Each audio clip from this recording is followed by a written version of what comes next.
Elle s'est donc retrouvée dans une situation compliquée. La communication était devenue inexistante. La communication était conflictuelle.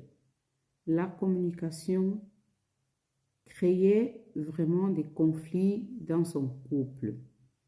L'irritabilité avait pris le dessus. Je vais comme ça vous raconter l'histoire d'une jeune dame, une très belle personne, mère de famille, mariée et par-dessus tout, une femme dévouée à sa famille. Alors elle me contacte pour que je puisse l'aider à retrouver sa paix intérieure, à retrouver ce qu'elle avait de plus beau autrefois, son sourire, sa tempérance. Alors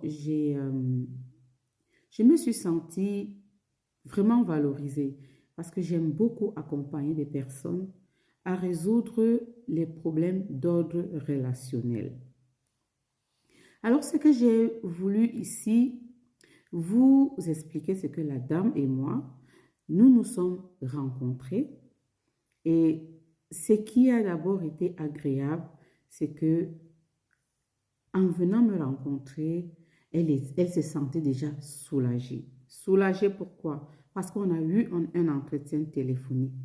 Alors, quand elle est venue, je lui ai tout simplement dit, la communication dont elle avait besoin, c'était une thérapie. C'était un soin, c'était un accompagnement. J'avais pour moi, pour mission de mettre en évidence le potentiel qu'elle avait déjà oublié qu'elle possédait.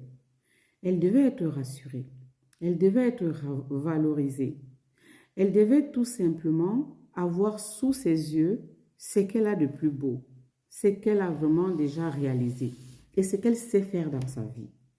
Bien sûr qu'on n'est pas là pour oublier que nous ne sommes pas des êtres parfaits. Bien sûr que je ne suis pas là pour dire que la confiance n'exclut pas la méfiance.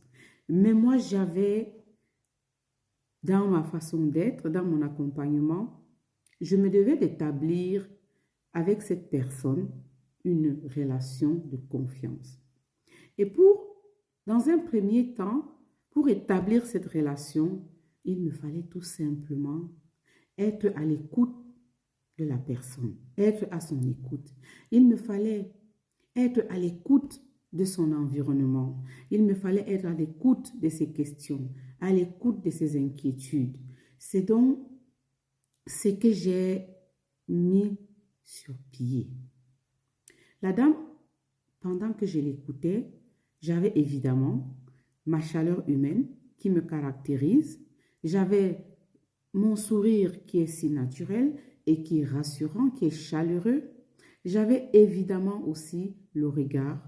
Ce regard que j'ai posé sur elle, ce n'était pas un regard pour la juger, ce n'était pas un regard pour la narguer et j'avais le ton de ma voix. Je vous parle de ces éléments parce que c'est très important dans une relation de confiance. Quand on veut bâtir une relation de confiance, ces éléments sont très importants. Je disais tantôt dans une de mes vidéos que établir une communication saine, positive et durable faisait de nous des personnes de confiance. Et la communication, quand elle est bien adaptée, c'est un soin.